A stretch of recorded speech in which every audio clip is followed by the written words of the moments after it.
Hi ಎಲ್ರಿಗೂ ನಮಸ್ಕಾರ. ನಮ್ಮ 4th ವೆಡ್ಡಿಂಗ್ ಆ್ಯನಿವರ್ಸರಿ ಇರೋದ್ರಿಂದ ನಾವು ಪ್ಲ್ಯಾನ್ ಮಾಡಿದ್ದು ಊಟಿಗೆ.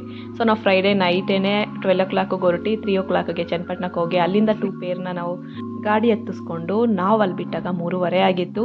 ಸೊ ನಾವು ಬಂಡೀಪುರ ಹೋಗೋಷ್ಟರೊಳಗೆ ಆಲ್ರೆಡಿ 6:30 ಆಗಿತ್ತು. ನಾವು ಅಲ್ಲೇ ಎಲ್ಲೋ ಒಂದು ಕಡೆ ಹಾಕಿ ಫ್ರೆಶ್ ಅಪ್ ಆಗಿ ಅಲ್ಲಿಂದ ನಾವು ಜರ್ನಿನ ಸ್ಟಾರ್ಟ್ ಮಾಡಿದ್ವಿ. ಆನ್ ದ ವೇ ಹೋಗ್ಬೇಕು ಸಿಗೋ ಪ್ರಾಣಿಗಳೆಲ್ಲ ನೋಡಿಕೊಂಡು ನಾವು ವಿಸಿಟ್ ಕೊಡ್ತಿದ್ದು ಊಟಿಗೆ. ನಾವು ಅಲ್ಲೇ ಒಂದೆರಡು ಕಡೆ ಎಲ್ಲ ನಿಲ್ಲಿಸ್ಕೊಂಡು ಫೋಟೋನೂ ತಗೊಂಡ್ವಿ. ಸೊ ನಮಗೆ ಫೋಟೋಶೂಟ್ ಅಷ್ಟು ನಮ್ಗೆ ಇಷ್ಟನೇ ಆಗ್ತಾ ಇರಲಿಲ್ಲ, ಏನಕ್ಕೆ ಅಂತ ನಮ್ಗೆ ಗೊತ್ತಿಲ್ಲ. ಎಲ್ಲೋ ಒಂಥರ ಮುಜುಗರ ಆಗ್ತಾಯಿತ್ತು. ನಮಗೂ ಒಂದೆರಡು ಫೋಟೋಗಳು ತೊಗೊಂಡ್ವಿ. ಸೊ ನಾವು ಆಲ್ರೆಡಿ ಇಲ್ಲಿಂದನೇ ಪ್ರೈಸ್ ಪಾತ್ ಮಾಡ್ಕೊಂಡು ಹೋಗ್ಬಿಟ್ಟಿದ್ವಿ. ಏನಕ್ಕೆ ಎಲ್ಲರೂ ಹೇಳ್ತಿದ್ರು ಊಟ ಚೆನ್ನಾಗಿರಲ್ಲ ಅಂತ. ನಮ್ಗೆ ಅಲ್ಲಿ ಹೋದ್ಮೇಲೆ ಗೊತ್ತಾಯಿತು ಊಟ ತುಂಬ ಕಾಸ್ಟ್ಲಿ ಇದೆ, ಅಷ್ಟು ಚೆನ್ನಾಗಿರಲ್ಲ. ಎಲ್ಲಿ ನೋಡಿದ್ರು ಮ್ಯಾಗಿನೇ ಮಾಡ್ತಾಯಿದ್ರು. ಎಲ್ರಿಗೂ ಮುಂದೆ ಫೋಟೋ ತೆಗೆಸ್ಕೊಳ್ಳೋಕೆ ಒಂಥರ ಮುಜುಗರನೇ ಆಗ್ತಾಯಿತ್ತು. ಅದರಲ್ಲೂ ನಂದಿ ಸ್ವಲ್ಪ ಜಾಸ್ತಿ ಇದು ಮಾಡ್ತಾನೆ ಫೋಟೋ ಅಂದರೆ ನನಗೆ ಇಷ್ಟ ಆಗುತ್ತೆ ಅದೆಲ್ಲ. ಅವ್ರಿಗಷ್ಟಕ್ಕಷ್ಟೇ ತುಂಬ ದಮಯ ಮಾಡದೆ ಬರ್ತಾರೆ. ಸೊ ನಾವು ಎಲ್ಲೆಲ್ಲಿ ಪ್ಲೇಸ್ಗಳು ಸಿಗುತ್ತೆ ಅಲ್ಲೆಲ್ಲ ಫೋಟೋ ತಗೊಂಡು ನಾವು ಆನ್ ದ ವೇ ಹೋಗ್ಬೇಕಾದ್ರೆ ಆಲ್ರೆಡಿ ಟ್ರೈನ್ ಬರ್ತಾಯಿತ್ತು. 5 ಗಂಟೆಗಿದೆ ಅಂತ ಹೇಳಿದ್ರು. ನಾವು ಹೋಗೋಷ್ಟೊಳಗೆ ಆಲ್ರೆಡಿ 4 ಆಗಿತ್ತು. ಇನ್ನು ಟೈಮ್ ಇದೆಯಲ್ಲ ಅಂದ್ಬಿಟ್ಟು ಬೋಟಿಂಗ್ ಅಂತ ಹೋದ್ವಿ. ಅಲ್ಲಿ ಬೋಟಿಂಗ್ ಹೋದ್ಮೇಲೆ ತುಂಬ ಚೆನ್ನಾಗಿತ್ತು, ಬಟ್ ನೀರಷ್ಟು ಚೆನ್ನಾಗಿರಲಿಲ್ಲ, ಎಲ್ಲ ಗಲೀಜಾಗ್ಬಿಟ್ಟಿತ್ತು. ನಾವು ಸುಮ್ಮನೆ ಹೋಗೋಣ ಅಂದ್ಬಿಟ್ಟು ಹೋದ್ವಿ. ಆಮೇಲೆ ಹೋಗೋಷ್ಟರೊಳಗೆ 5 ಆಯಿತು. ನಾವು ಒಂದು ಹೋಮ್ ಸ್ಟೇ ಬುಕ್ ಮಾಡ್ಕೊಂಡಿದ್ವಿ, ತುಂಬ ಚೆನ್ನಾಗಿತ್ತು.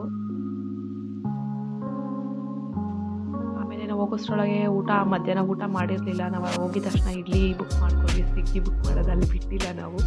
ಆಮೇಲೆ ಹಂಗೆ ನಾವೇ ಸ್ವಲ್ಪ ಈರುಳ್ಳಿ ಮೆಣಸಿನ್ಕಾಯಿ ಏನೇನು ಸಿಗುತ್ತೆ ಅದೆಲ್ಲ ಅಲ್ಲೇ ನಿಯರೆಸ್ಟ್ ಸ್ಟೋರಲ್ಲೇ ತೊಗೊಂಡು ಬಂದು ಬಜ್ಜಿ ಮಾಡ್ಕೊಂಡು ತಿಂದ್ವಿ. ಆಮೇಲೆ ಸ್ವಲ್ಪ ಹಪ್ಳನೂ ಒಂದು ಪ್ಯಾಕೆಟ್ ತಂದು ಆವಾಗಲೇ ಮಾಡ್ಕೊಂಡು ತಿಂದ್ವಿ. ನಾವು ಅವ್ರಿಗೆ ಆರ್ಡ್ರ್ ಕೊಟ್ಟಿದ್ವಿ. ನಾವು ನೈಟ್ ಊಟಕ್ಕೆ ಅವ್ರಿಗೇ ಆರ್ಡ್ರ್ ಕೊಟ್ಟಿದ್ವಿ, ಚಿಕನ್ ಮಾಡೋಕ್ಕೆ ಮಾಡಿಕೊಟ್ರು. ಮಾರ್ನಿಂಗ್ ಒಂದು 8 ಗಂಟೆಗೆ ಎದ್ದು ಮತ್ತು ಎಲ್ಲರೂ ರೆಡಿಯಾಗಿ ಅಲ್ಲೊಂದು ಇಲ್ಲೊಂದು ಪೇರು ಫೋಟೋಶೂಟು ಎಲ್ಲ ಮಾಡ್ಕೊಂಡು ಕೂತಿದ್ರು. ಒಂದು 12 ಗಂಟೆಗೆ ನಾವು ಅಲ್ಲಿಂದ ಬಿಟ್ವಿ. ಸೊ ನಮ್ದು ಇನ್ಯಾವುದು ಜಾಸ್ತಿ ಪ್ಲ್ಯಾನ್ ಇರಲಿಲ್ಲ. ನೆಕ್ಸ್ಟ್ ಡೇಗೆ ರಿಟರ್ನ್ ಆಗಬೇಕು ಅಂತಲೇ ಹೋದ್ವಿ. ಆನ್ ದ ವೇ ಒಂದು ರೋಸ್ ಗಾರ್ಡನ್ ಮತ್ತು ಗ್ಲಾಸ್ ಹೌಸ್ ಅಂತ ಇತ್ತು, ಅದನ್ನೆಲ್ಲ ನೋಡಿಕೊಂಡು ಮಾಮೂಲಿ ನಮ್ಮ ಲಾಲ್ಬಾಗ್ ಥರನೇ ಇತ್ತು, ಅಷ್ಟೇನು ಚೆನ್ನಾಗಿರಲಿಲ್ಲ. ಓಕೆ ನೋಡಿಕೊಂಡು ಅಲ್ಲೆಲ್ಲ ನೋಡ್ಕೊಂಡು ಆಮೇಲೆ ನಾವು ಚಾಕ್ಲೇಟ್ ಫ್ಯಾಕ್ಟ್ರಿಗೆ ಬಂದ್ವಿ. ಸ್ವಲ್ಪ ಚಾಕ್ಲೇಟ್ಸ್ ಎಲ್ಲ ತೊಗೊಂಡ್ವಿ. ಸೊ ಅಲ್ಲೇನು ಫೇಮಸ್ ಅಂದರೆ ಚಾಕ್ಲೇಟ್ಸು, ಟೀ ಪುಡಿನೇ. ಸೊ ನಾವೆರಡೂ ತೊಗೊಂಡು ಇದನ್ನು ನಾವು ಮನೆಗೆ ತೊಗೊಂಡು ಬಂದ್ವಿ. ಒಂದು ವೈನ್ ಕೂಡ ತೊಗೊಂಡ್ವಿ. ಸೊ ಮತ್ತೆ ನಾವು ಟೀ ಫ್ಯಾಕ್ಟ್ರಿಗೆ ಹೋಗೋಣ ಅಂದ್ಕೊಂಡ್ವಿ. ಅಷ್ಟರಲ್ಲಿ ಬೇಡ ಅದು ಮೈಸೂರು ಪ್ಲ್ಯಾನ್ ಮಾಡೋಣ ಅಂದ್ಬಿಟ್ಟು ಅಲ್ಲಿಂದ ಹೊರಟ್ರು ನಮ್ಗೆ ಅಷ್ಟೊತ್ತು ಕವರ್ ಮಾಡೋಕ್ಕಾಗಲಿಲ್ಲ. ಏನಕ್ಕೆ ಒಂದು ಬಂಡೀಪುರದಲ್ಲಿ ಆಕ್ಸಿಡೆಂಟ್ ಆಗಿಬಿಟ್ಟಿತ್ತು. ತುಂಬ ಕಿಲೋಮೀಟರ್ಸು ಟ್ರಾಫಿಕ್ ಆಗಿಬಿಟ್ಟಿತ್ತು. ಅದನ್ನು ಇದು ಮಾಡೋಷ್ಟರೊಳಗೆ ನಮ್ಗೆ 5-6 ಆಗೋಯಿತು. ಅಲ್ಲಿ ನಾವು 1 ಗಂಟೆಗೆ ಬಿಟ್ರು. ಮತ್ತು ಆನ್ ದ ವೇ ಸಿಗೋ ಕಡೆನೇ ನಾವು ಊಟ ತಿನ್ಕೊಂಡು